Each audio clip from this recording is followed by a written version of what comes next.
Hello, crafty friends. I'm Jessica, and here we turn blank canvases into handmade magic. So let's get started. Today we have another installment of our Together by Design crafty besties getting together to feature a certain product.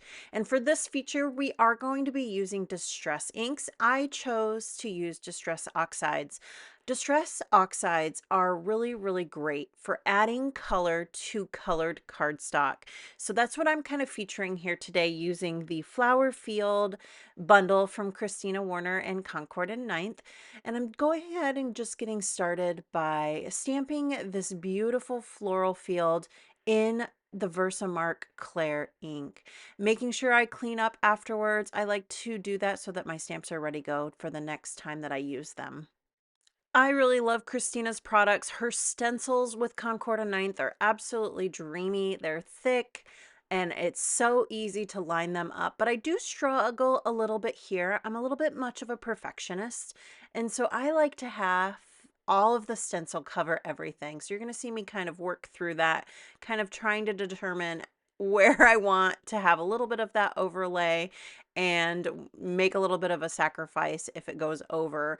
I wanted crisp black lines, and there are a couple different ways that we could have this moving forward. You could have left the stamp in the stamp positioner and just lined it back up after we've gone through and done all of our coloring and then just re-stamped those black lines. But I didn't want to fiddle with that, so instead I fiddled with making sure that my stencil was appropriately aligned before I got started.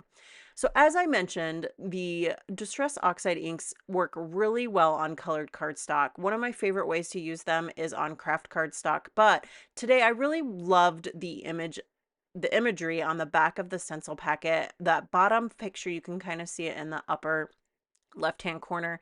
I liked that like dreamy kind of blue feel at the top with those really vibrant colored florals and greenery. So that's kind of what I'm going for. Just a really simple way to like reuse what Kristina has already put out there for us and kind of make a little bit of our own spin on it. So I pulled a whole bunch of distress oxides and I got two different colors for the greenery. We're using Twisted Citron, Rustic Wilderness, and Mowed Lawn. Actually, I had three. I miscalculated. Math is not my strongest suit. And I'm just using them to create a little bit of depth by adding the lighter color first and then using those two additional colors just to create some shadowing and some highlighting by adding them. So here you can see that. So the first stencil, I did all of that Twisted Citron, and then for the second stencil is when I added those additional colors to create a little bit more of that playful energy. Now I do use separate brushes from my Distress Oxides and my dye inks. I do use all dye inks. I use the same brush. So I have Simon Says Stamp Rainbow Splash and Distress inks. I use the same brushes for all of those just because they have the same typical formula as since they are dye inks.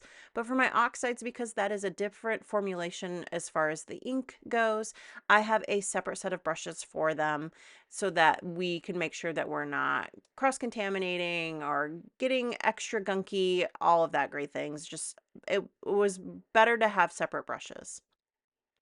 So again, I am using that similar imagery there from Kristina and kind of creating a similar color pattern and but also creating depth. So with that last color, that aged mahogany, I think it was, or no, it's lumberjack plaid. I put it down really light and then I went back and just added a little bit more of a heavy hand, at the base of the center of the petals where they meet at the center just to create a little bit more depth. Now we're adding in the centers. And what I liked about this stencil in particular, I wanted to mix it up. So as you can see, there's not only the centers of the florals, but it's also additional floral petals. And I didn't want them all to be the same color.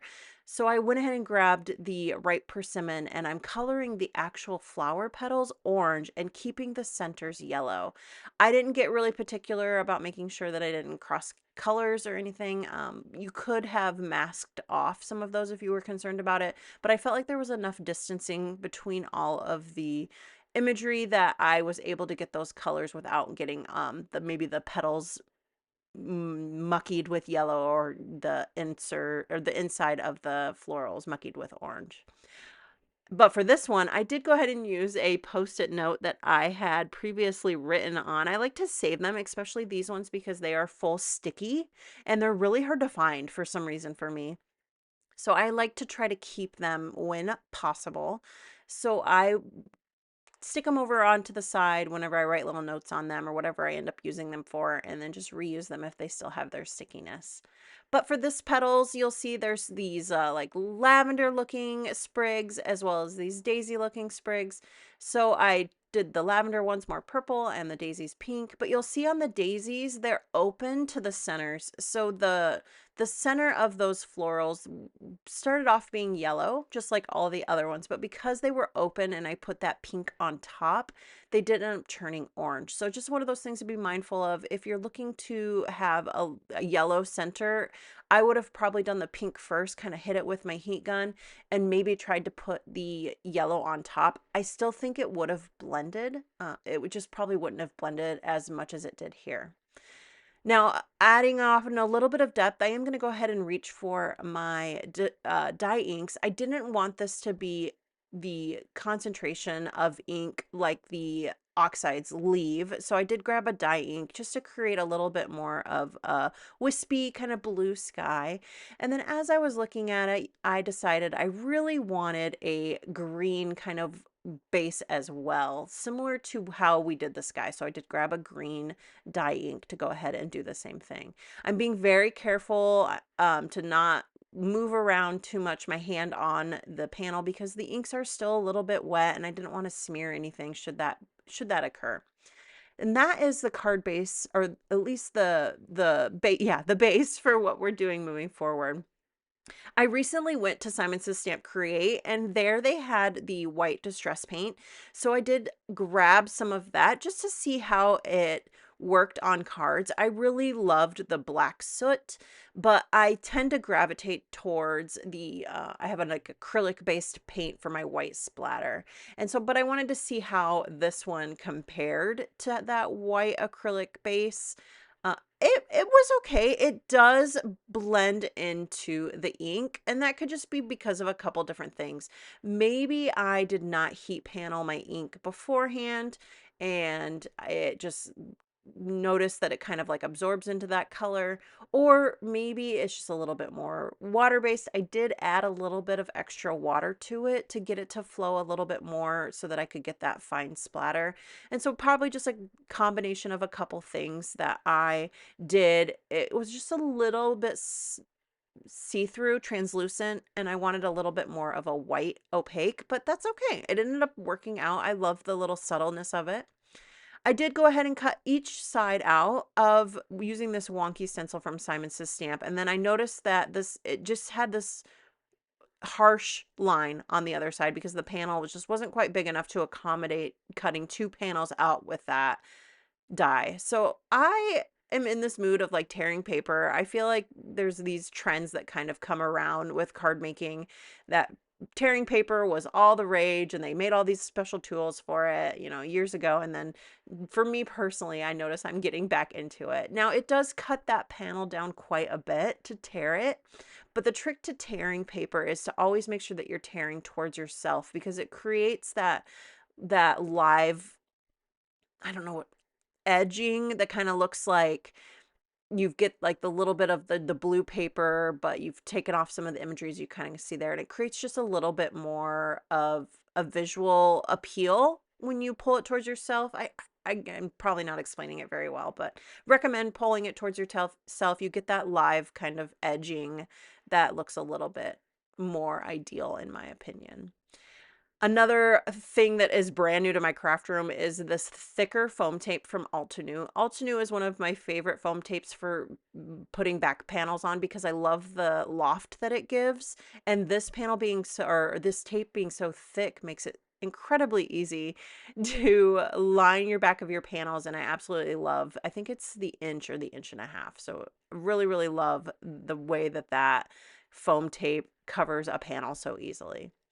Now, I don't recommend doing this. I must have just not got so caught up in creating my back panels that I did not think about stamping them before I put them on card bases. So, but the nice thing about the Misty, is that you can put them in really quickly and get that sentiment stamped and and trying to fix what we should have did beforehand. So that first panel, I did go ahead and stamp it after I had already put it on the card base. It ended up working out great. It was still very crisp and beautiful. And then set it aside while I stamped this sentiment for the second card. I did decide to do that on a separate sentiment that we're going to end up cutting out. So again, the nice thing about Kristina's products is they're bundled and they come with everything, you know, dies for your sentiments, stencils for your large stamps to color very easily. Just really, really recommend those products. As we're wrapping up this card, let me know in the comments below if you like to use Distress Oxide inks on colored cardstock and what your favorite colored cardstock is to use. I really encourage you to experiment with using different types of colored paper and these inks because you can get really beautiful results. Like I said, I love using craft cardstock and oxides. That is just a really great color combo. The oxides tend to really pop off them, as well as what we did here today using this very light blue paper from my stash to create this background color, but also having these beautiful stamped colored images on top. So very recommend it. Black, it works on black too as well. So just get in your craft room, experiment with colored cardstock, and let me know in the comments what you think about that process. Thank you so much for watching. From a blank canvas to handmade magic, I hope this project inspired you. Don't forget to like the video and subscribe, and I'll see you in the next creative session. Happy crafting!